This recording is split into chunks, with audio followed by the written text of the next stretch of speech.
नमस्कार, स्वागत है आपका आवाज वीकेंड अड्डा में, जिसमें हम बातचीत करते हैं मार्केट की। और मार्केट ने इस बार सबको न सिर्फ चौंकाया, एक ज़बरदस्त रैली दी, जिसमें बहुत सारे लोगों ने पैसे बनाए भी हैं और अभी आगे भी बनाएंगे, क्योंकि अब बातचीत हो रही है 20,000 के बाद 21,000, 22,000, 23,000, इवन कुछ लोग 25,000 तक की भी बातें कर रहे हैं कि उनको मानना है कि ये एक बहुत बड़ा बुल रन है जिसकी अभी शुरुआत हुई है। ट्रिगर पॉइंट नो डाउट, जो रिसेंटली विधानसभा के चुनाव हुए, वहाँ भारतीय जनता पार्टी की जो मेगा विक्ट्री हुई, वहाँ से फिर मार्केट ने एक बड़ा ट्रिगर पॉइंट लिया है। लेकिन सिर्फ पॉलिटिकल इंडिकेशंस नहीं थे। अगर आप इकोनॉमिक इंडिकेटर्स भी देखें तो जीडीपी के नंबर एक्स्ट्राऑर्डिनरी बेटर है। काफ़ी अच्छी ग्रोथ मैन्युफैक्चरिंग में देखने को मिली। आरबीआई की जो बैठक हुई उसमें भी जो प्रोजेक्शंस दिए गए इन्फ्लेशन के अगले साल के लिए, थर्ड क्वार्टर तक के लिए, वो भी 4.7 तक के लिए दिए गए, यानी इन्फ्लेशन भी कंट्रोल्ड है। अब सब चीज़ें बेहतर बन रही, क्रूड भी कंट्रोल है, जियोपॉलिटिकल कोई टेंशन दिख रही, कोई फोर्सी प्रॉब्लम नहीं दिख रही। इसलिए शायद मार्केट में ये जोश है और लोगों को भी लगता है कि यहाँ से बड़ी तेज़ी बनेगी। रिसेंट जो डेटा है, जो एसआईपी का, वो भी रिकॉर्ड है, कितना 17,500 करोड़ पर मंथ तक पहुँच गया है। तो फिर ये अंदाज़ा लगाना या ये सोचना नाजायज़ नहीं है कि ये एक बड़ा बुल रन है, इसके पड़ाव काफ़ी बड़े हो सकते हैं और एक बड़े बुल रन के शुरुआत में आप खड़े हुए हैं। आज इसी पे बातचीत करेंगे हम कि इस बुल रन के हीरो कौन है, इस बुल रन के लीडर्स कौन हैं और इस बुल रन में आपके लिए क्या अपॉर्चुनिटीज़ हो सकती हैं। इन सारे पहलुओं पर हम बातचीत करेंगे, एक एक करके सब पे डिस्कस करेंगे। हमारे साथ जो मेहमान हैं आज इस चर्चा को करने वाले, उनमें संजय सिन्हा सर हैं। आप जानते ही हैं इनको, सिट्रस एडवाइज़र के फाउंडर हैं। संजय सर, बहुत बहुत स्वागत है आपका। पंकज जैन जी हैं, एसडब्ल्यू कैपिटल के डायरेक्टर हैं और स्टॉक पिकिंग में कोई कोई तोड़ नहीं है संजय जी का, पंकज जी का भी। और गौतम वेद जी हमारे साथ जुड़े हुए हैं। हम लोग ज़्यादातर बात जब करते हैं तो अमेरिका में होते हैं, लेकिन आजकल भारत दौरे पे हैं, तो दिल्ली से हमारे साथ जुड़ रहे हैं गौतम वेद जी। और मुकेश कोचर जी, आवाज़ अड्डा के इस शो के इस एपिसोड के नए मेहमान हैं, जो कि ओम कैपिटल के जो वेल्थ एडवाइजरी है उसके नेशनल हेड हैं। मुकेश जी, बहुत बहुत स्वागत है आपका हमारे शो में। बहुत बहुत धन्यवाद सर। तो जैसा कि मैंने कहा कि एक माहौल सेट हो गया है एक बड़े बुल रन का, और उसमें हर एक के अपने अपने टारगेट्स हो सकते हैं, उस पर डिस्प्यूट भी हो सकता है, कोई जितना जो सोच सकता है, जो जिसके कैलकुलेशंस हो सकते हैं वो हो सकते हैं। तो माहौल बनता हुआ दिख रहा है। तो संजय जी, मैं इसी पे आपसे जानना चाहता हूँ, क्या आप मानते हैं कि एक बहुत बड़े बुल रन की अभी शुरुआत हुई है? आप ऐसा कह सकते हैं नीरज जी, क्योंकि जो स्ट्रक्चरल चेंज पिछले 2-3 सालों में दिख रहा है भारत में, जहां पर जिस तरह से रिटेल इन्वेस्टर का झुकाव इक्विटी की तरफ बढ़ा है। आज अगर आप हमारे डीमैट अकाउंट्स को देखें तो वो 13.5 करोड़ के हो गए हैं। आप एसआईपी फ्लोज को देखें तो 17,000 करोड़ के हो गए हैं। म्यूचुअल फंड का ओवरऑल इक्विटी फ्लोज जो है वो बहुत स्ट्रांग है। तो एक बहुत बड़ा स्ट्रांग फाउंडेशन भारत जैसे देश में, जहां पर इक्विटी को लोग ज्यादा महत्व नहीं देते थे, अगर आप भारत का नक्शा देखेंगे और शेयर होल्डर की पॉपुलेशन को बैंक डिपॉजिट की पॉपुलेशन के अगेंस्ट देखेंगे, तो आप पाएंगे कि अधिकांश जो शेयर होल्डिंग पॉपुलेशन है वो भारत के पश्चिमी तटीय इलाका जो है उस पे है, और कुछ गिने चुने प्रदेश हैं साउथ के, उसी में है। भारत का एक बहुत बड़ा हिस्सा जो कि सेंट्रल और ईस्ट का है, वहां पर इक्विटी ओनरशिप नहीं है। तो ये जो स्ट्रक्चरल चेंज हो रहा है भारत में, जिसकी शुरुआत हो सकता है कि डीमोनेटाइजेशन के साथ हुई हो, क्योंकि फाइनेंशियलाइजेशन ऑफ सेविंग्स की शुरुआत तब हुई थी। लेकिन अलग अलग समय पे अलग अलग फैक्टर्स आते चले गए और लोगों का झुकाव इक्विटी की तरफ बढ़ता चला गया। रहा सहा कसर जो था वो बैंक डिपॉजिट की गिरते दरों ने उसको दिया। तो ये एक स्ट्रक्चरल चेंज है जो कि मेरे ख्याल से बहुत बड़ा फाउंडेशन है। और वो मैं इसलिए कह रहा हूं क्योंकि जो आज इक्विटी का ओनर है उसको साफ दिख रहा है कि सामने एक बहुत बड़ा सैलाब है जो कल को इक्विटी खरीदने के लिए आने वाला है। तो वो सस्ते दाम पे इक्विटी क्यों देगा आपको? वो तो अपने पास इक्विटी को संजो के रखेगा ताकि वो हायर लेवल पे देगा। तो इसी के लिए मुझे लग रहा है कि इंडिया में आज ये उम्मीद करना कि हमें इंडियन इक्विटी मार्केट लो वैल्यूएशंस पर मिलेंगी, इसकी संभावना अब मुझे नहीं लगती। एक इंडियन मार्केट्स हमेशा एक्सपेंसिव रहेंगे और बड़े वैल्यूएशन पे मिलेंगे। तो अगर वैल्यूएशन को हम मान लेते हैं और आज की स्थिति में देखते हैं कि हम जहां खड़े हैं, तो जैसा आपने कहा कि जिस तरह के फैक्टर्स हमारे आसपास घिर गए हैं, शुरू अगर आप हिस्ट्री में देखें ना, तो बुल रन की शुरुआत हर समय बेरिश सेंटिमेंट में होती है। अभी अगर इस बुल रन की तैयारी देखें तो उसकी फाउंडेशन क्या थी? हमास के युद्ध के बाद लोगों को लग रहा था क्रूड $100 के ऊपर चला जाएगा, आज वो $75 पे चला आया। लोगों को लग रहा था कि स्टेट इलेक्शन में एंटी इनकम्बेंसी वगैरह वगैरह फैक्टर्स कंट्रीब्यूट करेंगे और कुछ अपसेटिंग सा रिजल्ट होगा। रिजल्ट उसके बिल्कुल विपरीत हुआ। और इंटरेस्ट रेट, जहां पर फेड डिबेट कर रहा था कि इंटरेस्ट रेट्स ऊपर जाएंगी, अब इंटरेस्ट रेट स्टेबल हो गई हैं, इन्फ्लेशन की दर नीचे आ रही है। तो ये बेरिश जो सेंटिमेंट बना हुआ था उसमें लोगों को एक मैं समझता हूं कि अनएक्सपेक्टेड पॉजिटिव आउटकम दिखा। तो ये इमीडिएट रीजन बन गया है इस बुल रन का। और last but not the least Neeraj ji, इस बुल रन की अगर आप लीडरशिप देखें तो हर बुल रन में कोई एक नया लीडर उभरता है। तो इस बुल रन में अगर आप देखें तो एक नया लीडर उभर के आया है। जो सेक्टर पूरे बाजार के द्वारा नकारा गया था, यानी कि पीएसयू, वो इस बुल रन की लीडरशिप ले रहा है। तो सब तो फाउंडेशन बन ही गया है एक स्ट्रक्चरल बुल रन का। बिल्कुल सर, ये वाला तो हम लोग अलग से डिस्कस करेंगे पीएसयू वाले में, लेकिन एक राय पहले गौतम जी से लेते हैं। गौतम जी, आपके पास तो दो देशों का अनुभव है, अमेरिका का भी जो सबसे बड़ा मार्केट है दुनिया का, और सबसे तेज से उभरता हुआ मार्केट जो है भारत का, उसका भी अनुभव आपके पास है। गजब कॉम्बो बनाया आपने।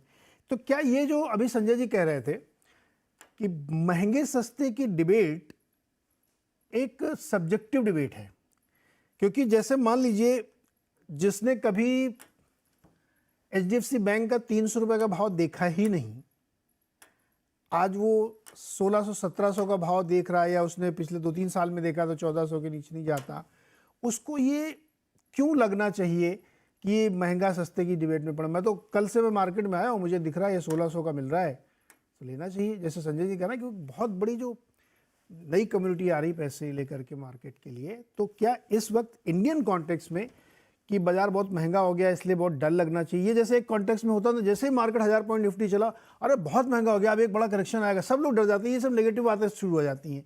क्यों? क्या ये बहस जायज़ लगती है आपको? मतलब जी, हाल ही में मेरी सेकंड किताब जो रिलीज हुई है उसमें मैंने इस वेरी टॉपिक के ऊपर लिखा भी है कि बहुत सारे निवेशक जो बेयर मार्केट एक्सपीरियंस करते हैं वो उसके इमीडिएटली बाद के बुल मार्केट में पार्टिसिपेट नहीं कर पाते हैं बिकॉज ऑफ प्राइस एंकरिंग। तो इन्वेस्टर्स को फोकस करना चाहिए on trying to find the best value, not to obtain the lowest possible price. सबसे लोएस्ट भाव में खरीदना जरूरी नहीं है अगर आपको रिटर्न्स बनानी है अच्छे शेयर मार्केट में। अब करंट प्राइस पे जहां जिन क्षेत्रों में आपको अच्छा वैल्यू दिखे, आप वहां पे निवेश करके अच्छे रिटर्न्स बना सकते हैं। अभी संजय जी ने कहा अबाउट पीएसयूज, बहुत सारे पीएसयू बैंक्स हैं जो 3-4 गुना होने के बाद भी one time price to book में ट्रेड कर रहे हैं। तो अभी भी वहां पे वैल्यू है, और ये इस करंट प्राइस से भी अगर आप प्राइस एंकरिंग अवॉइड करें, आप करंट प्राइस से भी अच्छे रिटर्न्स वहां पे बना सकते हैं। सो वैल्यू फ्यूचर जो वैल्यू है शेयर की, उस पर फोकस कीजिए। शेयर के स्टॉक प्राइस या भाव पे फोकस मत कीजिए। Focus on trying to get the best value. That is how you become a successful investor.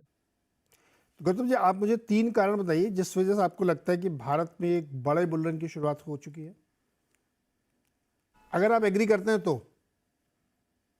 इसमें मुझे कोई डाउट ही नहीं है कि after the recent state elections, because of the certainty of policy continuity, क्योंकि अब बाजार को एक अंदाजा लग गया है कि अगले 5 साल तक काफी पॉलिसी कंटिन्यूटी रहेगी, तो इसलिए पॉलिटिकल स्टेबिलिटी की वजह से सेंटिमेंट बहुत ज्यादा बुलिश हो गया है।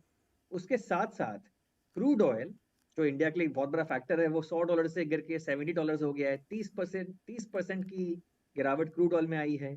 जो डॉलर इंडेक्स है जो शॉर्ट टर्म सेंटिमेंट ड्राइव करता है, वो भी नीचे आ रहा है।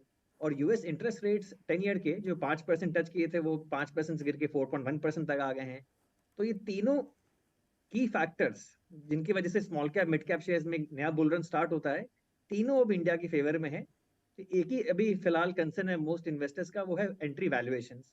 तो अब आज के शेयर्स को तो आप कल के भाव में खरीद नहीं पाएंगे, तो अब आपको बेसिकली अपना टाइम होराइजन, जो इन्वेस्टमेंट होराइजन है, उसको आपको थोड़ा लंबा करना पड़ेगा। क्योंकि जब आपका इन्वेस्टमेंट होराइजन 1 या 2 साल का नजरिया का हो, तब आपको एंट्री वैल्यूएशंस में बहुत ज़्यादा ध्यान देना ज़रूरी है। लेकिन जब आप एक्सपेंसिव वैल्यूएशंस में एंटर करते हैं, तो फिर आपको अपना इन्वेस्टमेंट होराइज़न लंबा करना पड़ेगा और अपने रिटर्न एक्सपेक्टेशंस थोड़ी मॉडरेट करने पड़ेंगे। इंटरेस्टिंग। बहुत सारे लोग आईटी दिग्गज शेयर खरीदना चाहते थे, वो नीचे नहीं आए, आ ही नहीं रहे, और नहीं चले तब भी नीचे नहीं आ रहे हैं। तो पंकज जी जो कह रहे हैं, गौतम जी, कि आपको ये देखना पड़ेगा कि आप जो खरीद रहे हैं उसमें आगे कितना रिटर्न बन सकता है। बहुत सारे लोग टीसीएस इन्फोसिस खरीदना चाहते थे, तो नीचे नहीं आए, वहीं पे खड़े हुए हैं, कुछ भी कर लीजिए अब, जबकि वो नहीं चले हैं। तो ये सारी छोटी छोटी चीज़ों को मार्क करते चलते हैं। पंकज जैन जी, सर हमारी आपकी बात हुई थी, मैंने आपसे कहा था 30 हो जाएगा, और हो गया, उसके बाद मार्केट ने बिल्कुल हाथ नहीं रखने दिया। नीरज जी बिल्कुल, absolutely hats off to you. बिल्कुल आपने कहा था 30 हो जाएगा, और शायद वहीं से हमारे को एक अंदेशा हो गया था कि कुछ ना कुछ पॉजिटिविटी मार्केट में सीरियस होने वाली है। एंड आई थिंक हमने सर आंखों पर लिया आपका क्लू। जहाँ तक अपनी मार्केट्स की बात है, क्या हमारी मार्केट अग्रसर है 23, 24, 25 हज़ार की तरफ, और क्या उसके अंदर स्पीड ब्रेकर्स हो सकते हैं? आई थिंक सिर्फ 2-3 ही स्पीड ब्रेकर नज़र आते हैं इस टाइम। एक तो fear of unknown, fear of unknown होता है कि you never know when everything is right is some danger lurking around. और 2-3 चीज़ें और है। एक और होता है, जैसे हमारे हिंदी में बोलते हैं कि नज़र ना लग जाए। I am sure Neeraj ji, आप भी किसी दिन रानी कलर का सूट पहन के अगर प्रोग्राम करते होंगे तो आपके घर से फ़ोन आता होगा कि बेटा काला टीका लगा ले। सो आई थिंक मार्केट इस टाइम बहुत ही रोजी फीचर हैगी। एवरीथिंग जो कि अच्छा हो सकता है, मार्केट को अच्छा नज़र आ रहा है और हो भी रहा है। एंड इट जस्ट दैट कि नथिंग रॉन्ग हैपन्स। और एक चीज़ और है Neeraj ji, what we have been seeing with the clients, कि इस टाइम जो रश ऑफ लिक्विडिटी आ रहा है, एक्स्ट्रा रश ऑफ लिक्विडिटी आ रहा है, पहले भी आ रहा था, वो और बढ़ गया है। और market tends to be very futuristic in the sense, शायद मार्केट अगले 2-3 महीने में बिफोर द जनरल इलेक्शन, जब भी जनरल इलेक्शंस होंगे मार्च, अप्रैल, मई में, मेरे को लगता है कि मार्केट उस लेवल पे अपने आप को पोजीशन कर ले कि as if the event has happened, जो कि एक पॉजिटिव इवेंट या जो कि एक general consensus government positive expect कर रही है मार्केट्स, कि वो इवेंट शायद हो ही गया है। But we have seen, but one has to be cautious. और हमने ये भी वर्ल्ड कप में भी देखा था कि जिस तरह के इवेंट्स हम एक्सपेक्ट कर रहे थे, suddenly some strange things happen. तो all in all I think 2024 बहुत ही एक्साइटिंग पॉजिटिव वर्ष होना चाहिए स्टॉक मार्केट के लिए। बहुत सीरियस मनी रशिंग कर रहा है, और खासतौर से जो यंगर जनरेशन हैगी, जिस जनरेशन ने बियर मार्केट्स नहीं देखी है, आई थिंक वो generation has nothing to fear. So all in all I think I am also very positive on the market. You just have to be in the right pockets. कई बार अभी हमने हाल ही में देखा कि even super smart investor like Warren Buffett, अगर पेटीएम में उनकी एंट्री पॉइंट ठीक नहीं थी, even company like even person like Warren Buffett had to book losses. So one has to be careful on that कि बहुत ज़्यादा बिल्कुल भाव में ना बह जाए, थोड़ा सा रियलिस्टिक रहें, सही सेक्टर्स में रहें, सही पॉकेट्स में रहें। एंड देयर आर पॉकेट्स जहाँ पर अभी भी हमारे को लगता है कि वैल्यूएशंस काफ़ी अच्छी हैं, अट्रैक्टिव हैं, and there is much more money to be made. So in सब कॉशन के साथ अगर मार्केट में रहेंगे, आई थिंक 2024 में बहुत अच्छा पैसा बनने वाला है। आपने 2-3 चीज़ें कही। एक तो आपने कहा रानी कलर, बहुत सारे लोग नहीं समझ पाए रानी कलर मतलब तो मरून कलर, और मैंने वैसा नहीं पहना, ये थोड़ा सा पिंक टाइप का है। अगर आप मेरे ऊपर कमेंट कर रहे थे तो। दूसरा आपने कहा नहीं, आपने मेरे ऊपर ही कहा रानी कलर वाला ना, मैंने पहन रखा है आज। नहीं नीरज जी, मैं तो इस टाइम आपको देख भी नहीं पा रहा हूँ, मैं तो ये कह रहा हूँ। आई थिंक आप तो मतलब मन की आंखों से देख लिए, मैंने तुरंत समझ लिया आपने मेरे ऊपर कमेंट मारा है। अरे बिल्कुल, अरे आपकी आइडेंटिटी ऐसी चारों तरफ छाई रहती है। तो रानी कलर मतलब मरून कलर। दूसरी बात आपने कही कि जो जिसने अपनी मंदी देखी नहीं, सर मैं कह रहा हूँ कि आजकल जो इन्वेस्टर आया ना कोविड टाइम वाला, ये बहुत स्मार्ट है। ये मौका ही नहीं देता कि आप उसको फंसा सको। वो 20 रुपये लेके निकल लेता है, शाम को पिज़्ज़ा के पैसे हो गए, बहुत है, अपने को क्या ज़रूरत है फंसने की। आप देखिए ना, कोविड से लेके टिल डेट कई बार मार्केट ने बहुत नीचे के फॉल्स देखे हैं, ट्रैप नहीं कर पा रहे। इस बार ना बहुत सारे लोग जो दिग्गज, एक वो मिड कैप और लार्ज कैप की लड़ाई भी चलती थी, बहुत कोशिश की लेकिन फंसा नहीं पाए। तो ये भी एक स्ट्रक्चरल चेंज शायद कहीं ना कहीं बदलाव, इसको आगे में हम लोग डिस्कस करेंगे। एक तीसरी बात आपने कही कि अननोन फियर, तो सर इसको हिंदी में हम लोग यहाँ कहते हैं अनहोनी होनी नहीं, होनी हो सो होए। उसका अपन क्या कर सकते हैं, जब जो होगा सो देखा जाएगा। मुकेश जी के पास चलते हैं। मुकेश जी, आप पैसा मैनेज करते हैं, लोगों का वेल्थ क्रिएट करते हैं, बिलीव करते हैं आपकी ये एक बुल रन है? 25,000 30,000 वॉटेवर जो नंबर्स लोग दे रहे हैं वो अलग अलग चीज़ है, उस पर नहीं कह रहा मैं। ये एक बड़ी तेज़ी जहाँ शुरुआत होगी स्ट्रक्चरल, क्योंकि आप इकोनॉमी के संकेत देखें, पॉलिटिकल इंडिकेशंस देखें, इंटरनेशनल इंडिकेशंस देखें, सब ऐसा लग रहा है पॉजिटिव है। आप इस थ्योरी बिलीव करते हैं या आपके मन में लगता है कि नहीं ग्रुप तो बहुत हो चुका है? नहीं सर, 100% हम आपकी थ्योरी पे एकदम सहमत है। उसमें कोई दो राय नहीं है कि एक नया बुल रन स्टार्ट हो गया है। ये पूरा decade, next 10 year I think India के लिए one of the finest decade होने वाला है। अगर आप इसका स्ट्रक्चरल चेंजेस देखें कि क्या चेंजेस हो रहा है जो पहले नहीं था, पहले के बुल रन में जो चीज नहीं था वो इस बुल रन में क्या चेंज हुआ है, अलग क्या हो रहा है। पहले पूरा मार्केट एफआईआई ड्रिवन मार्केट था। अगर हम देखें लास्ट कुछ सालों में एफआईआई का पैसा यहाँ से ओनली निकला ही है, एक भी कुछ हार्डली कुछ लास्ट 2 महीना से पैसा वापस आना शुरू हुआ है। नवंबर में करीब 25-30 हजार करोड़ आए हैं और इस महीना अराउंड 25-30 हजार करोड़ ऑलरेडी आ चुके हैं 7-8 दिनों के अंदर में। इसके पहले एफआईआई का आउटफ्लो कंटिन्यू रहा है। हिस्टोरिकली जब भी ऐसा एफआईआई का आउटफ्लो रहा है हमारा मार्केट सस्टेन नहीं कर पाया है, बट इस बार क्या हुआ है, स्ट्रक्चरल चेंजेस है। एक तो एसआईपी जो आपने कहा 17,000 करोड़ के ऊपर एसआईपी हो गया monthly, which is retail investor. दूसरा ईपीएफओ का पैसा होता है सर, जो वो 5 to 15% इक्विटी में इन्वेस्ट करते हैं। नॉर्मली वो बैंक निफ्टी खरीदते, सॉरी निफ्टी 50 ईटीएफ खरीदते हैं। वो करीब 20 से 25 हजार करोड़ के बीच का नंबर है। तो 40-45 हजार करोड़ ऐसे हैं जो हर महीना आपके पास फिक्स आ रहे हैं, विच इज ह्यूज। मतलब एफआई का महीना में मोटा मोटा इतना पैसा आता था तो हम लोग सोचते थे कि बहुत पैसा आ गया। तो ये एक तो रिटेल इन्वेस्टर और एक ईपीएफओ, ये दो फिक्स हो गए आपके। इसके अलावा जो तीसरा बड़ा पैसा आ रहा है वो पीएमएस एआईएफ आज के दिन में बहुत बड़े हो गए। कोविड के बाद आपने देखा होगा कंटिन्यूअस पीएमएस एआईएफ लॉन्च हो रहे हैं। I think numbers exact number नहीं है बट अराउंड 3-3.5 लाख करोड़ के पीएमएस एआईएफ हो गए आज के दिन में। और नॉर्मली ये segment around 80% segment mid and small cap को कैटर करता है। तो वो जहां पे मार्केट कैप छोटा है, फ्लोटिंग स्टॉक कम है, वहां पैसा फ्लोट हो रहा है तो मार्केट को ड्राइव कर रहा है। तो ब्रॉड बेस रेली जिसको बोलते हैं वो वहां पे हो रहा है। चौथा, जो म्यूचुअल फंड भी 25 लाख करोड़ की इक्विटी म्यूचुअल फंड का बेस बन गया है। इसके अलावा बैलेंस फंड है, वहां भी इक्विटी है। करीब 7-8% कैश पड़ा है आज के दिन में। करीब 2 लाख करोड़ के आसपास का म्यूचुअल फंड में कैश पड़ा है जो डिप्लॉय करना है उनको। इनके अलावा जो नया इन्वेस्टमेंट्स आ रहे हैं वो आ रहे हैं। पांचवा, जो रिटेल इन्वेस्टर है, जो पहले ऐप नहीं होते थे, मतलब कोविड ने सबको इंटरनेट सिखा दिया, मोबाइल ऐप डाउनलोड सब करके ग्रो हो गया, जेरोदा हो गया, ऑनलाइन ऐप है, सभी ब्रोकर्स आज अपने ऐप यूज करते हैं। तो वो ऐप के थ्रू जो लोग कभी किसी ब्रोकर से कनेक्टेड नहीं थे, जिनको पता नहीं था, कोविड ने उनको सिखाया कि इक्विटी मार्केट क्या था, वो आ गए। तो if I am not wrong around 35-45% जो डेली का जो काम हो रहा है वो रिटेल इन्वेस्टर्स का काम हो रहा है। So that is huge. तो ये जो बेस है ना, ये पक्का बेस बन गया है जो लॉन्ग टर्म स्ट्रक्चरल चेंज है जो अभी खत्म होने वाला नहीं है। क्योंकि इन इन्वेस्टर को पता चल गया है, कोविड देखा है रिसेंटली इन्होंने, तो ये इवेंट है कि भी नीचे मार्केट जाता है तो ऊपर वापस आता है, तो ये नीचे में इन्वेस्ट करना चाहिए, ये लोगों को समझ में आ गया है। दूसरा, ऐसा लगता है कि यूएस में इंटरेस्ट रेट पिक आउट हो गए हैं। वहां पे अगर आपको ध्यान हो तो 10 ईयर बेंचमार्क 5.10 था कुछ दिन पहले ही, और अभी वो 4.22 के आसपास चल रहा है, 4.2 के आसपास। So without a rate cut already वहां पे इंटरेस्ट नीचे आने शुरू हो गए हैं, बिकॉज मार्केट वहां एक्सपेक्ट कर रहा है कि नेक्स्ट ईयर मिडिल के आसपास फेड रेट कट करना शुरू कर देगा। एफआई का पैसा क्यों बाहर जा रहा था? बिकॉज वहां पे रेट बढ़ रहे थे। एफआई का पैसा इंडिया में वापस क्यों आएगा? क्योंकि अब रेट वहां से नीचे आने शुरू हो गए हैं।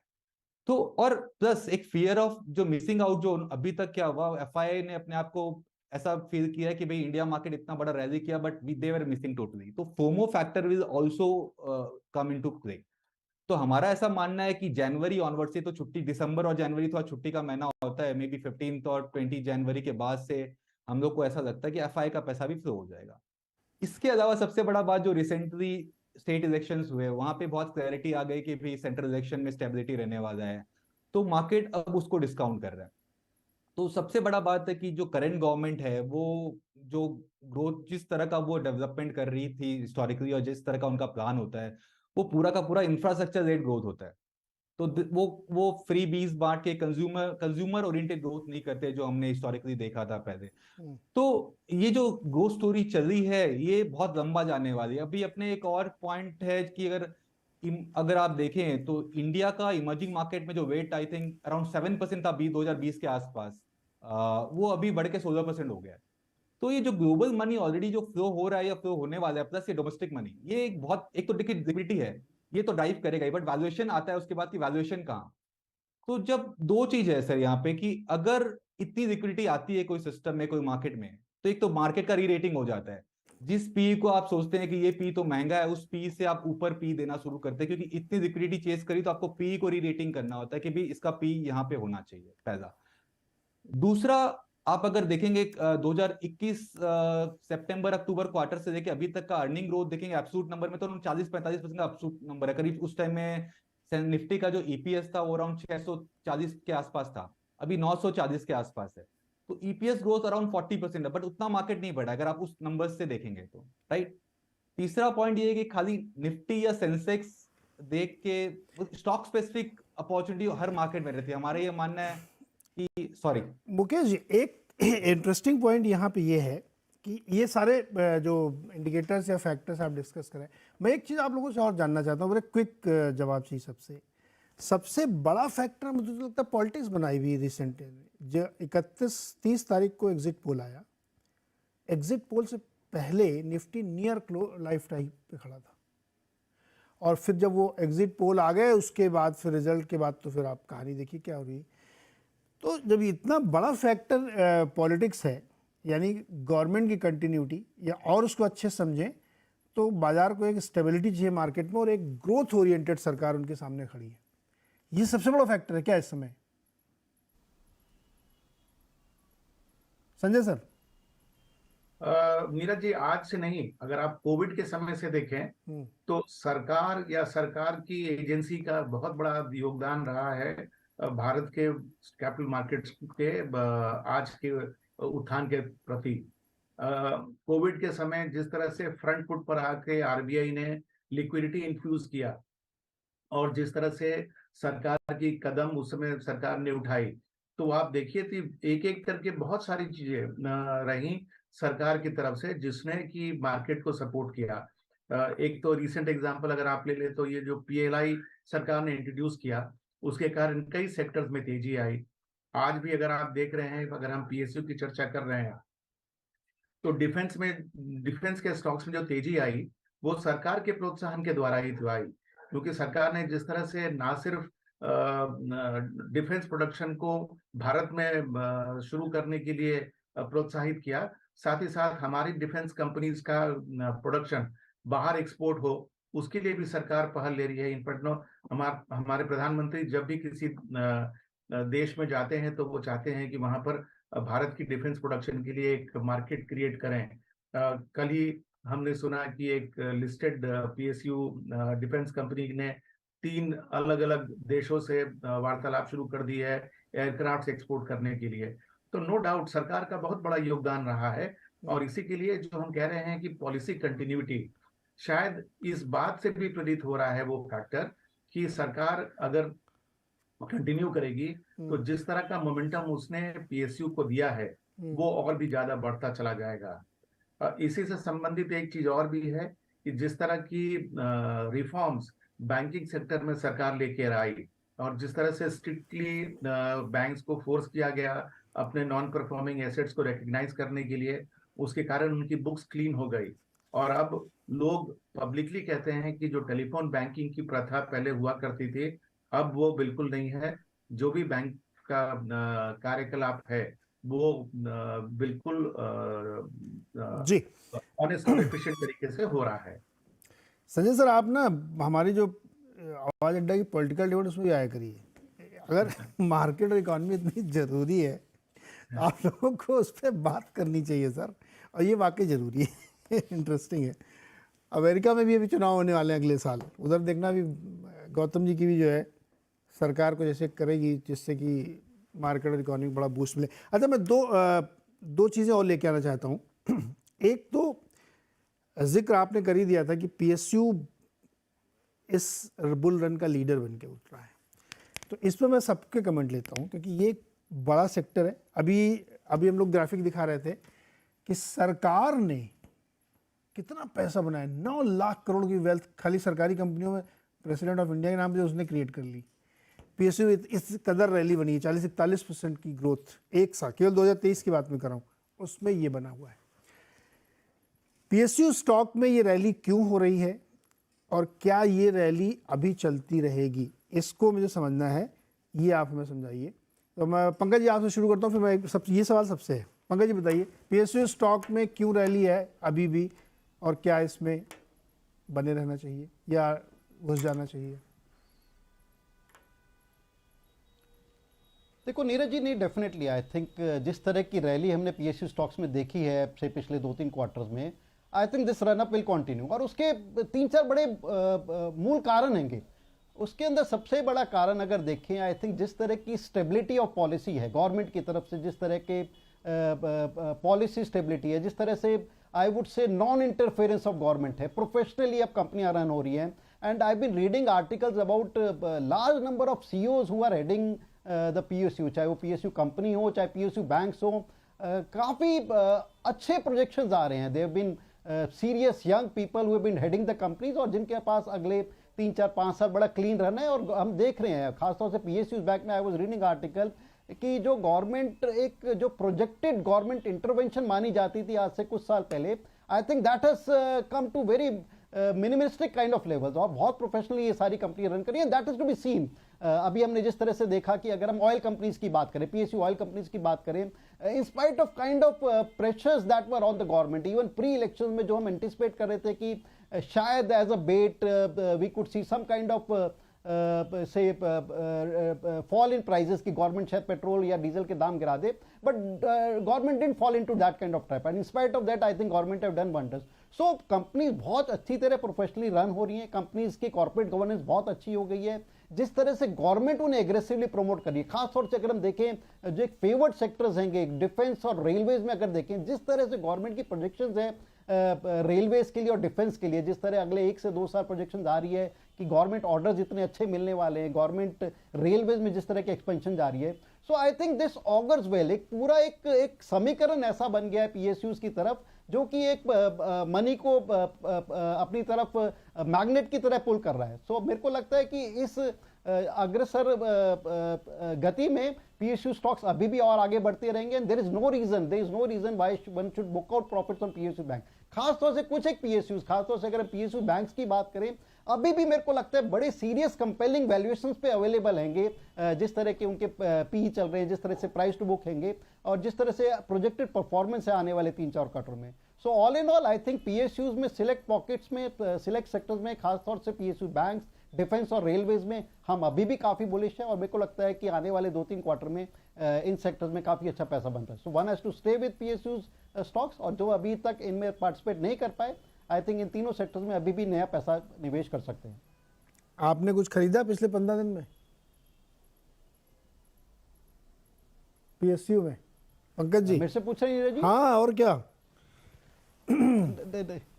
नहीं बिल्कुल आई थिंक हम वॉक द टॉक करते हैं, जिस तरह से जो मैं बात कर रहा हूँ, I think this we have been conveying to our clients also, और हमारा ये मानना है कि without naming the particular stocks, नाम लेने की जरूरत नहीं है, मैं बात कर रहा हूँ डिफेंस हुए, डिफेंस में ठीक है, valuations are pretty extended, but अभी भी हमारे को लगता है जो उसमें दिग्गज नाम है काफी अच्छे यहाँ से प्रॉफिट दे सकते हैं।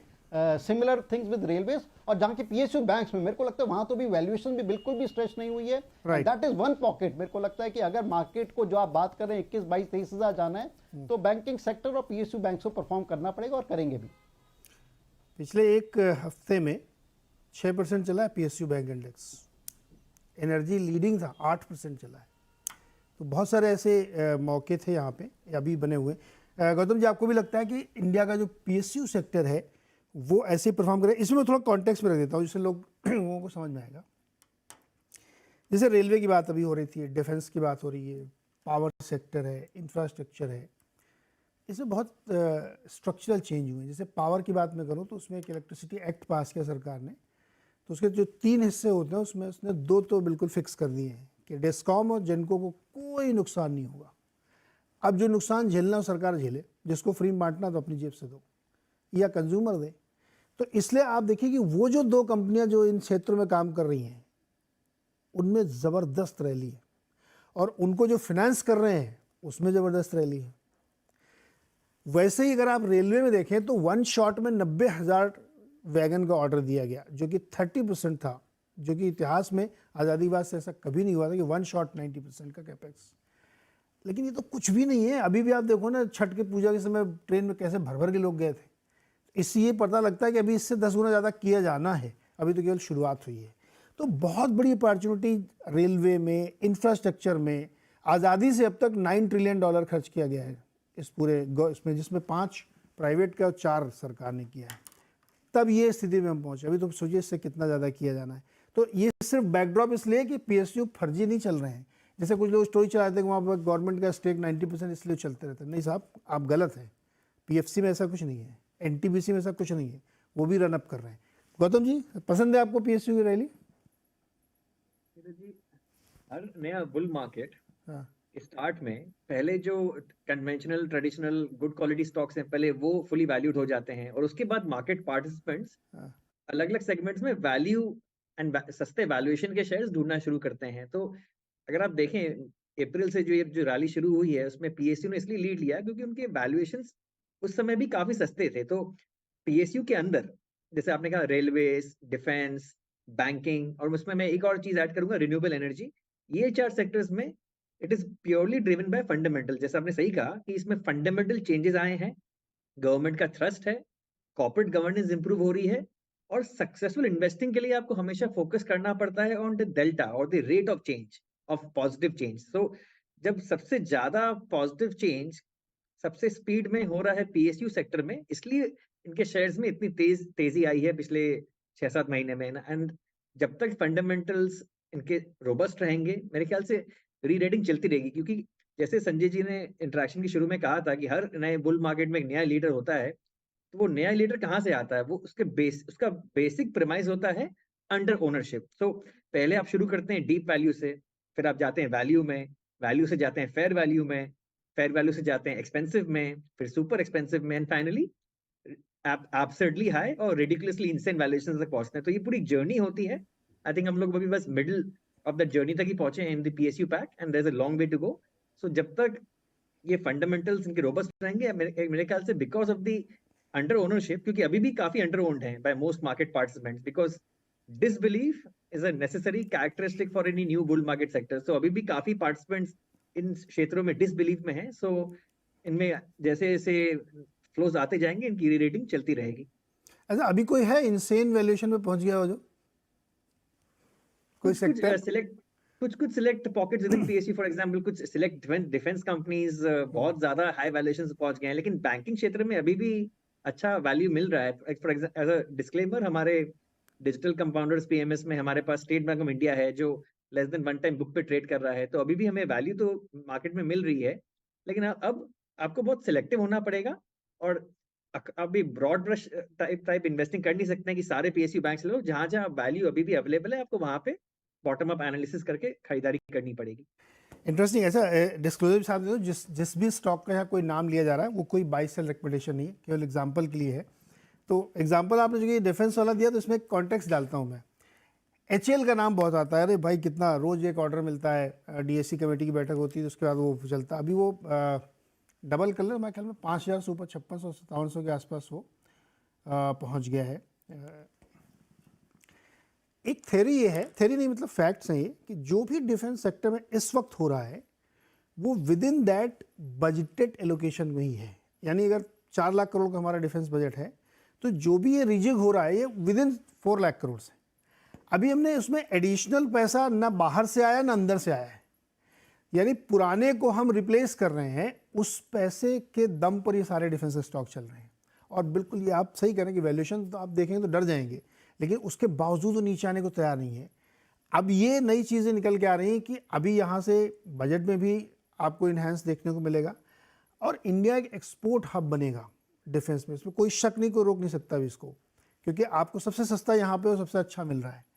तो डिफेंस की एक डिफरेंट स्टोरी बन रही। तो वो इनशेन वैल्यूएशन कब तक रहेगा, कैसे वो मैनेज होगा, I don't know, leave it to the market. But वो भी एक कॉन्टेक्स्ट में, वहाँ भी एक फंडामेंटल चेंज आया है इस गवर्नमेंट में कि डिफेंस की पूरी थ्योरी बदल गई। मुकेश जी ये बताइए आप कि ये जो पूरी PSU वाली थ्योरी है, बहुत अंडर वैल्यूड थे, फिर उसमें बढ़ गए, बहुत सारे में तेज़ी आ गई। छोटे छोटे बैंकों को देखिए आप, रेलवे को देखिए, मतलब RVNL किसी ज़माने में 30 रुपये का स्टॉक होता था, अभी वो 150 रुपये पे खड़ा है, 5 गुना हो गया, उसके बाद भी नीचे नहीं आ रहा वो।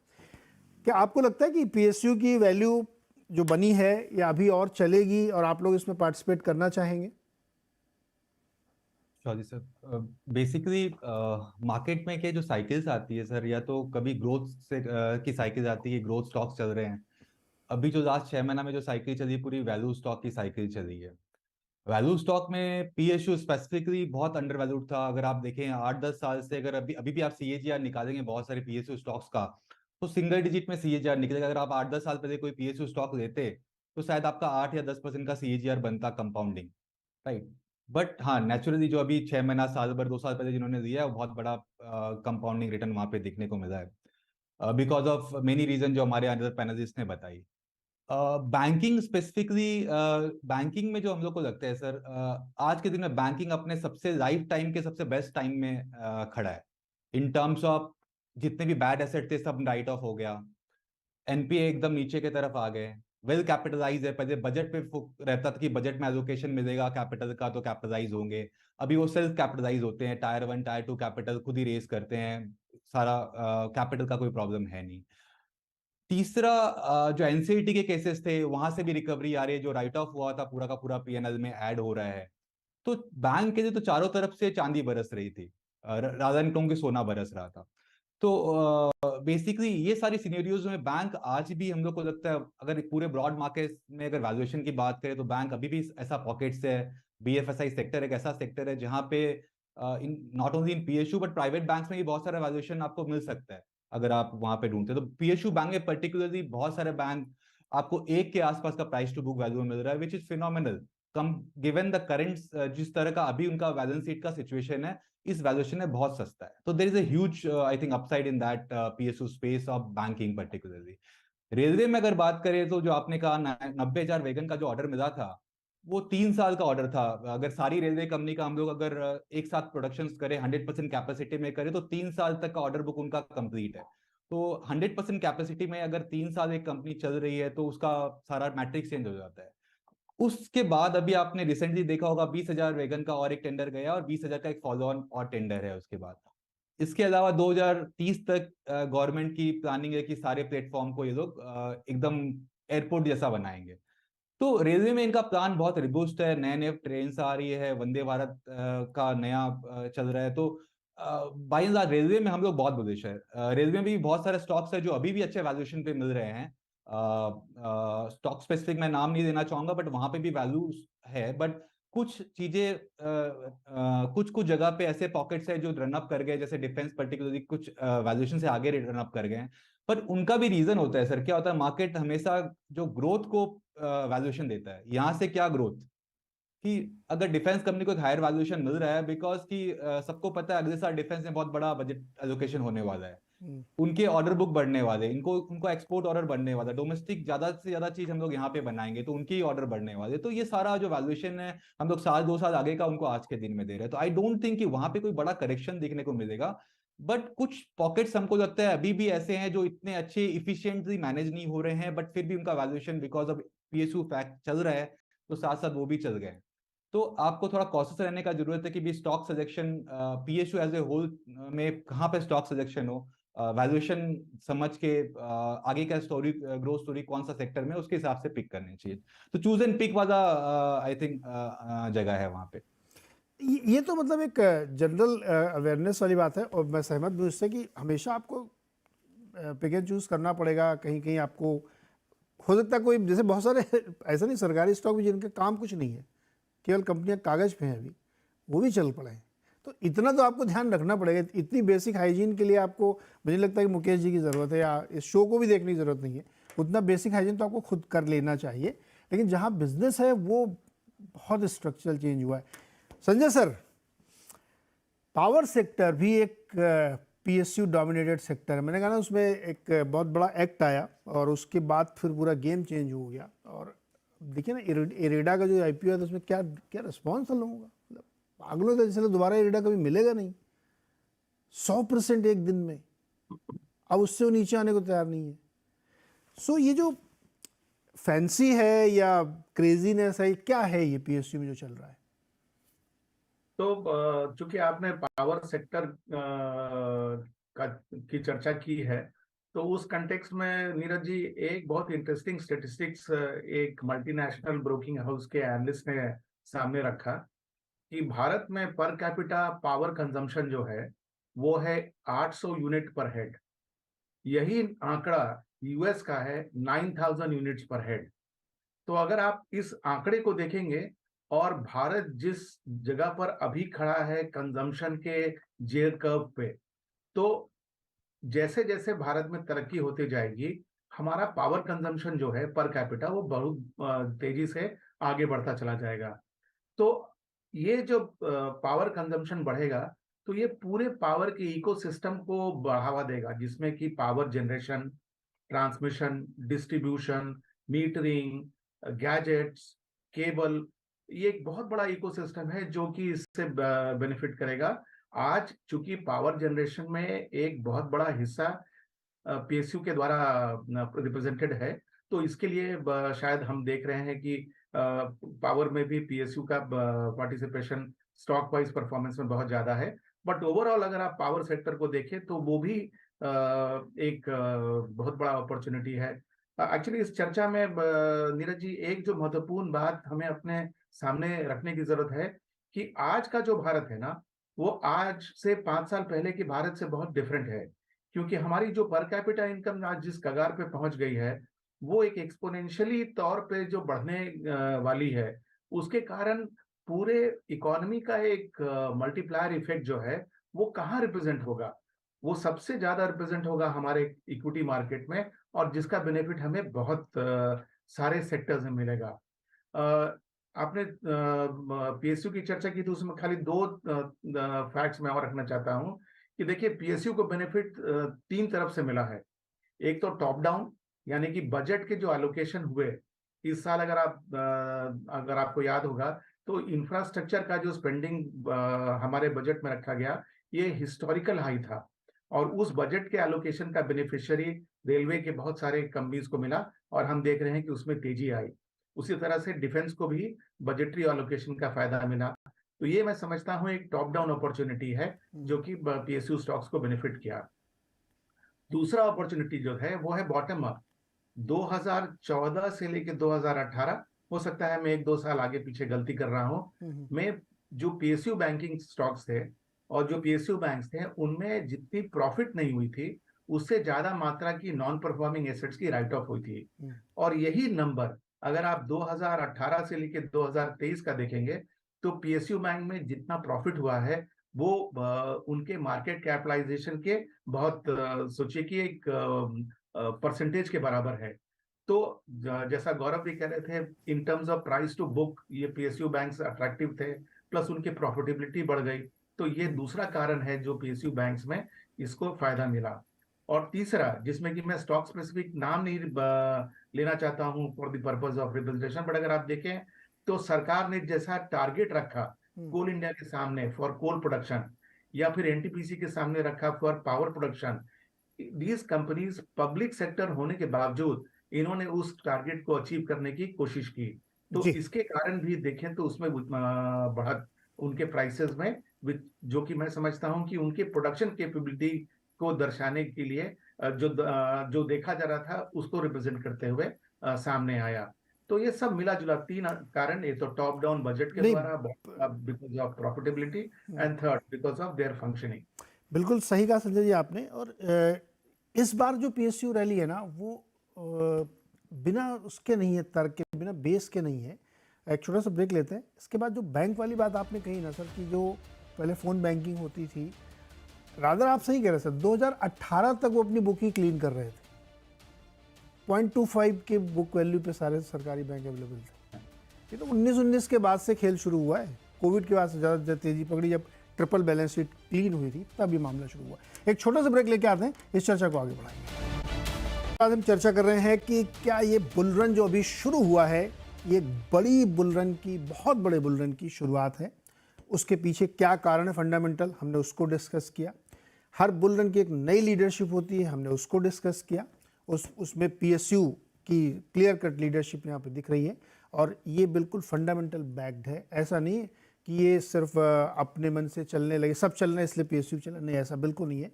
चाहे वो पावर हो, डिफेंस हो, रेलवे हो, इंफ्रास्ट्रक्चर हो, बैंक हो, सब में बड़े चेंजेस इस गवर्नमेंट ने किए हैं।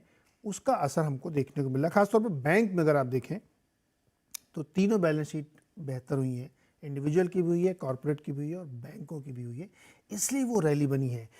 लेकिन गौतम जी एक चीज़ बताइए, जो बड़े हमारे टॉप बैंक्स हैं, सबसे बड़े वाले प्राइवेट बैंक, पिछले 3 साल से बेचारे अंडर परफॉर्म कर रहे थे, अब थोड़ी थोड़ी उसमें हवा चल रही है। तो जो लोग बैंकिंग में इंटरेस्टेड हैं, पैसा लगाना चाहते हैं, क्योंकि ये सेक्टर बहुत बड़ा है, इसमें बड़े बैंक, फिर छोटे बैंक, फिर प्राइवेट भी हैं, सरकारी भी हैं, एनबीएफसी है, एमएफआई है, तरह तरह की अपॉर्चुनिटीज़ हैं। क्या आप सजेशन देते हैं कि बैंकिंग में सबसे बड़ा पैसा बनेगा क्या अभी? जी, पिछले 2.5 साल से जब फॉरेन इन्वेस्टर्स एफआईआईज बहुत भारी मात्रा में सेलिंग कर रहे थे, इसकी वजह से इलाज क्या है, high quality private sector banks में उनके फंडामेंटल्स इंप्रूव होने के बावजूद उनके शेयर प्राइस में अप्रिसिएशन नहीं आ रहा था। लेकिन आप इस हफ्ते का परफॉर्मेंस देखिए, आईसीआईसीआई बैंक लीजिए as an example, and standard disclaimer, ये हमारे इंडिया फंड और पीएमएस दोनों में ये स्टॉक हम होल्ड करते हैं। इस एक हफ्ते में आईसीआईसीआई बैंक में 8% का बढ़त हमें अप्रिसिएशन देखने को मिला। वो इसलिए क्योंकि फॉरेन इन्वेस्टर्स का इंडिया में तीन फेवरेट सेक्टर्स है to invest in: banking, consumer, IT. Consumer में वैल्यूएशंस बहुत ज्यादा स्ट्रेस्ड हैं। आईटी में, आईटी सर्विसेज में because of headwinds in the western world growth slowdown आ गई है। लेकिन बैंकिंग क्षेत्र में आपको मिल रहा है good asset quality, very good loan growth और रीजनेबल वैल्यूएशंस। एंड ये 3 फैक्टर्स की वजह से ये जो एक सेक्टर है, private sector banks in particular, ये मेरे ख्याल से अगले 6 महीने से 1 साल तक एफआई का फेवरेट रहेगा। और काफी बड़ा इंडेक्स वेट भी है बैंकिंग में हमारे पास। एंड काफी फॉरेन इन्वेस्टर्स जब इंडिया एलोकेशन करते हैं तो उनको बेंचमार्क वेट में मिनिमम तो रखेंगे ही रखेंगे, बहुत सारे फंड्स ओवरवेट भी जाएंगे। तो इसलिए बहुत बड़ा gush of FI money banking sector में आएगा, स्पेशली प्राइवेट सेक्टर बैंक्स। और ये जो पिछले 2-2.5 साल का अंडर परफॉर्मेंस जो आप देखे हैं in high quality private sector banks में, like HDFC bank, Kotak bank, ICICI bank, अब वो अंडर परफॉर्मेंस का रिजोल्यूशन और करेक्शन का टाइम आ गया है। इंटरेस्टिंग। मुकेश जी, इस बैंक वाले पे आपकी भी राय चाहिए। और दूसरा, आपका सबसे फेवरेट सेक्टर कौन सा है? आप अपने, जो आपके दिल के करीब, जिसकी सबसे ज़्यादा आप पढ़ाई करते हैं, जिसको दिन भर आप देखते रहते हैं? Right sir. So top bank जो जैसे एचडीएफसी, कोटक, आईसीआईसीआई, बैजी ने कहा, उनका अंडर परफॉर्मेंस का रीजन 2-3 था सर। एक तो एफआई कंटिन्यूसली बेच रहे थे। एफआई का इन्वेस्टमेंट वहीं होता है जहां डीप पॉकेट्स होती है, लिक्विडिटी हाई होती है, तो इन्वेस्टमेंट वहीं था तो निकला भी वहीं से। तो एक तो वो हो गया। दूसरा जो बड़ा रीजन हो गया सर, एक एक कुछ हैंगओवर चल रहे थे, जैसे एचडीएफसी का मर्जर वाला हैंगओवर चल रहा था। और जब दो हाथी मिल रहे हैं तो उसका कंसोलिडेशन होके और एक स्टेबिलिटी आने में टाइम लगता है। तो वो एक वहां पे उसका एक हैंगओवर एचडीएफसी के साथ था। कोटक में उदय कोटक जी का हैंगओवर था कि वो एग्जिट करेंगे तो किस तरह से ट्रांजिशन होगा, चलेगा। आईसीआईसीआई बैंक जो रिटेल में ट्रांजिशन कर रहा था, कॉर्पोरेट बैंकिंग से धीरे धीरे रिटेल की तरफ मूव कर रहा था, तो वो एक उस चीज को शुरू में एक डिस्काउंटिंग होकर वो 300 से 900 के तरफ मूव किया और फिर वहां कंसोलिडेशन फेज में चला गया और वहां भी एफआईआई की सेलिंग थी तो वहां पे वो रुका हुआ था बेसिकली। मैं 100% एग्री करता हूँ। जिस हिसाब से हमारा एक्सपेक्टेशन है, जो मैं शुरू में बता रहा था कि हम लोग को ऐसा लगता है कि नेक्स्ट कैलेंडर ईयर में एफआईआई का पैसा बहुत इंडिया में आने वाला है।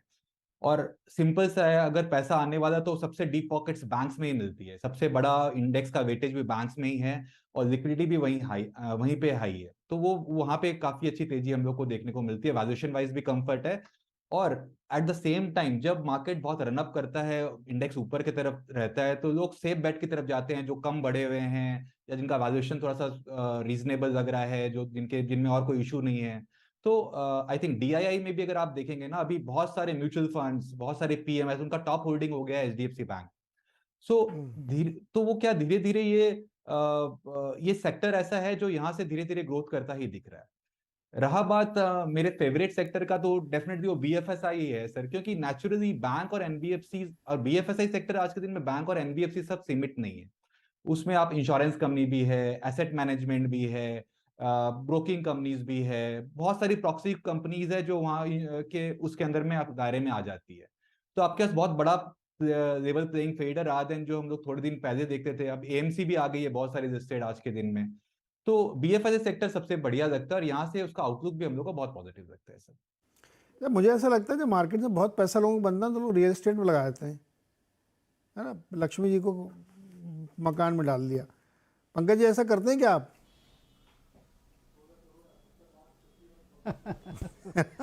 नहीं सर, इतना बड़ा पैसा अभी नहीं बन पा रहा, बट मे बी 2024 में ऐसा हो पाएगा। बट हमारे क्लाइंट्स का पैसा बन रहा है and we are happy with that. तो मतलब आप ये कह रहे हैं कि 2024 में रियल एस्टेट में बड़ी तेजी है?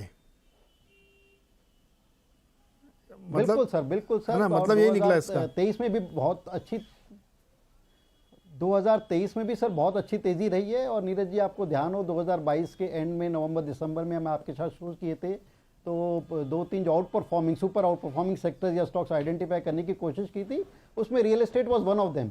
और रियल एस्टेट मेरे को ऐसा लग रहा है कि अभी भी जो दिग्गज काउंटर्स हैंगे रियल एस्टेट के, I think they are in very sweet spot. और वर्ष 2024 में वो बढ़ते रहेंगे। और जिस टाइप की वैल्यूएशंस अभी हमारे को देखने को मिली है, valuations could very well be extended. So real estate is one sector जो कि हमारे को लगता है अभी भी बने रहना चाहिए। इवन जो लोग काफ़ी अच्छे प्रॉफिट्स में बैठे हुए हैं, आई think let the profits run. Profits, बड़े प्रॉफिट से घबराना नहीं चाहिए। आदमी को ये नहीं सोचना चाहिए कि मेरा पैसा 2x हो गया है, it's right time to kit. अगर सेक्टर परफॉर्म कर रहा है, कॉर्पोरेट गवर्नेंस अच्छी है, बाकी सारे पॉइंटर्स अगर अच्छे हैं, तो I think let the profit run. तो real estate is one space जाकर हम अभी भी काफ़ी बुलिश हैंगे। Banking space, I think pockets of banking space मेरे को लगता है कि वहाँ पर अभी बहुत अच्छी वैल्यू है। और एक रिलेटिव सीन पे मेरे को लगता है कि that is one sector which will continue to develop. और अगर हम हाई बीटा सेक्टर की बात करें, in spite of valuations being rich, मेरे को अभी भी लगता है कि select pockets of mid type technology, without naming any particular stock, मेरे को लगता है select pockets of mid type technology और large cap technology, I think वो एक स्पेस ऐसी हो सकती है जहां पर अभी भी अच्छा पैसा बन सकता है। और जो कि हमने बात की डिफेंस और रेलवेज की, दैट इज एडिशनल सेक्टर। वहाँ पर ठीक है वैल्यूएशन इतनी अभी अट्रैक्टिव नहीं है, but I think momentum could carry on. So ये कुछ एक पॉकेट्स हैं जहाँ पर हम अपने क्लाइंट्स को भी कह रहे हैं कि दीज आर पॉकेट्स जहाँ पर अभी भी निवेश हो सकता है। If you are sitting with decent profits, let the profits run. और जैसा हमारा मानना है कि I think every major dip should be opportunity to do buy. और सिर्फ एक वर्ड ऑफ कॉशन है, जो एक वर्ड ऑफ कॉशन आएगा when the event, general election event, क्योंकि हमने जो भी मार्केट में राइज देखा है वो एक पॉलिटिकल एक्सपेक्टेड पॉलिटिकल स्टेबिलिटी देखा है। I think that should carry on.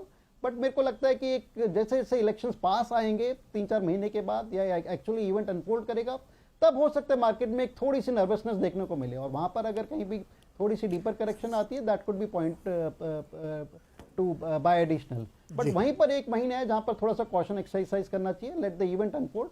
But in spite of all that I think we are in. और वो कॉशन जो है ना, वो मार्केट्स एंट्री के लिए मौका भी हो सकता है। वो कॉशन एंट्री के लिए मौका हो सकता है। संजय सर, 30 सेकंड में आपको एक जवाब देना है। आपने कहा था कि पीएसयू सबसे हेटेड सेक्टर था, कोई छूता नहीं था उसको, वो लीडर बना है। आज कोई लार्ज कैप आईटी नहीं टच कर रहा। जिससे पूछो अगर अभी 3 क्वार्टर और वेट करेंगे, यूएस में देखें, गौतम जी भी कह रहे हैं उधर मंदी है क्या। अब भाई मान लो हमारा 10 साल 5 साल का व्यू है, तो लोडअप कर लें आईटी। हाँ नीरज जी, क्योंकि देखिए बाजार में सस्ते दाम पे तो आप तभी खरीद पाएंगे जब बाकी लोगों का उसके प्रति निराशाजनक आउटलुक हो। तो आप अपने पोर्टफोलियो में से आईटी को आज भी राइट ऑफ नहीं कर सकते, क्योंकि इतने एडवर्स सिचुएशन के बावजूद वो आज भी एक प्रॉफिटेबल सेक्टर है। और जो दिग्गज आईटी कंपनीज हैं वो आपको 20 से 25 की प्राइस अर्निंग मल्टीपल पर मिल रही है, जो कि अगर आप देखें तो एक तरह से एक हिस्टोरिक लो लेवल है। लेकिन जाते जाते एक छोटा सा चीज कह दूं नीरज जी। जी वेरी क्विकली सर, बोलिए। बाजार का सबसे बड़ा जो एक कंट्रीब्यूटरी फैक्टर रहा, वो रहा प्राइमरी मार्केट, आईपीओ वाला ना। जिस तरह से प्राइमरी मार्केट के प्रॉस्पेरिटी ने लोगों को पैसे दिलाए, उसका भी एक फॉल आउट इफेक्ट है कि आज हम सेकेंडरी मार्केट में तेजी देख रहे हैं। सर देखिए, इसमें कोई शक नहीं, टाटा टेक्नोलॉजीज का आईपीओ हो या इरेडा का हो या इवन गंधार ऑयल का हो, या जो रिस्पांस है लोगों का, इससे पता लगता है कि एपिटाइट तो बहुत है, केवल राइट चीज़ मिलनी चाहिए बाजार में। और अगर जैसे वो मिलती है, लोग साइडलाइन से निकल के आगे फ्रंट फुट पे खेलने लगते हैं, इसमें कोई शक नहीं है। मेरी सिर्फ एक सलाह है, शो खत्म कर रहा हूं मैं। आप सब लोगों को बहुत बहुत शुक्रिया। कि एक होता है कि आप अपनी एक्सेल सीट पे डेरिवेटिव्स करते हैं, जैसे कि ये पॉकेट सस्ता है, वो उसका पी है। एक तो इन्वेस्टमेंट का तरीका ये है। एक दूसरा तरीका मैं सुझाव देना चाहता हूँ आप सबके बिहाफ पे, कि कृपा करके थोड़ी जो गवर्नमेंट पॉलिसीज चाहिए थी उसको पढ़ें आप, कि गति शक्ति योजना क्या है, पावर सेक्टर में क्या हो रहा है, रेलवे में क्या हो रहा है। आपका बहुत बड़ा पैसा बनेगा अगर आप उस पॉलिसी को ढंग से समझ लेंगे तो, क्योंकि जब वो आधा खेल हो जाता तब लोगों को समझ में आता, तब आप वैल्यूएशन देखना शुरू करते हैं। तो पढ़ाई बहुत जरूरी है मार्केट में अगर आप रियल ग्रोथ पैसा बनाना चाहते हैं तो। बहुत बहुत शुक्रिया सर हमारे साथ जुड़ने के लिए और सब लोगों को सलाह देने के लिए, बहुत बहुत शुक्रिया।